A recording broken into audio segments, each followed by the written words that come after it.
सिंधुदुर्ग या ठिकाणच्या कुडाळमध्ये शिंदेंच्या शिवसेनेच्या वतीने आंदोलन करण्यात आलं। माजी खासदार विनायक राऊत आणि त्यांच्या कुटुंबियांवरती कारवाई करण्याची मागणी देखील करण्यात आली आहे। परभणीच्या वसंतराव नाईक कृषी विद्यापीठामध्ये कुलगुरूंच्या दालनाबाहेर कंत्राटी कामगारांचं आंदोलन बघायला मिळालं। कामगारांच्या वेतनवाढीच्या मागणीसाठी स्वाभिमानी शेतकरी संघटना मैदानात उतरली आहे।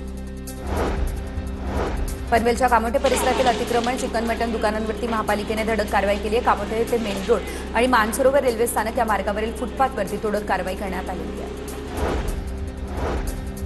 साताऱ्याच्या पाटणमधील सह्याद्री व्याघ्र प्रकल्पामध्ये झाडांची कत्तल झाल्याची धक्कादायक माहिती आता समोर आलेली आहे। अतिसंवेदनशील समजल्या जाणाऱ्या कोयना बॅकवॉटर परिसरामध्ये फणस, जांभूळ, निलगिरी आणि या जातीच्या झाडांची कत्तल झाली असल्याची माहिती।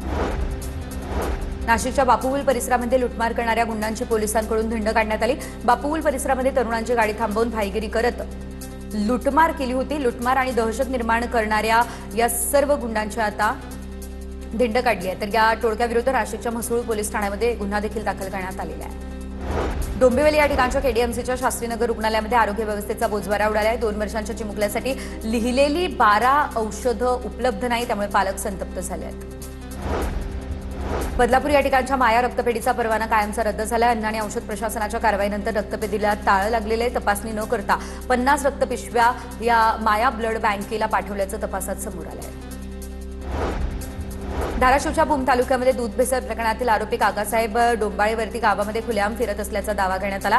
पोलिसांकडून आरोपीचा शोध सुरू असून प्रकरणाची चौकशी देखील सुरू आहे।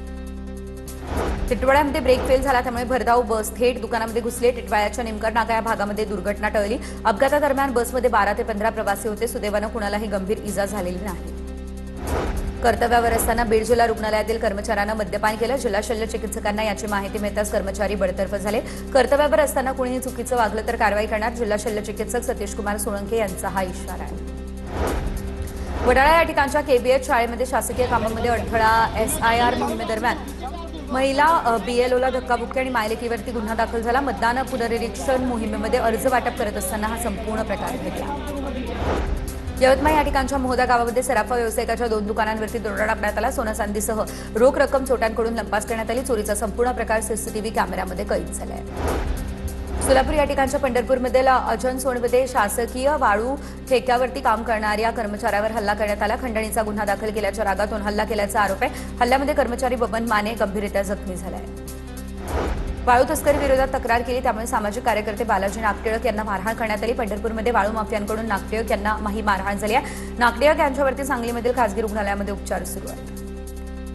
मंडळच्या साकुली या ठिकाणच्या झाडगावमध्ये जादूटोणाचा प्रकार घडला। झाडगाव ग्रामपंचायतीच्या आवारामध्ये जादूटोणा केल्याचं समोर आलं। जादूटोणा करणाऱ्या अज्ञात व्यक्तीविरोधात तक्रार दाखल झाली।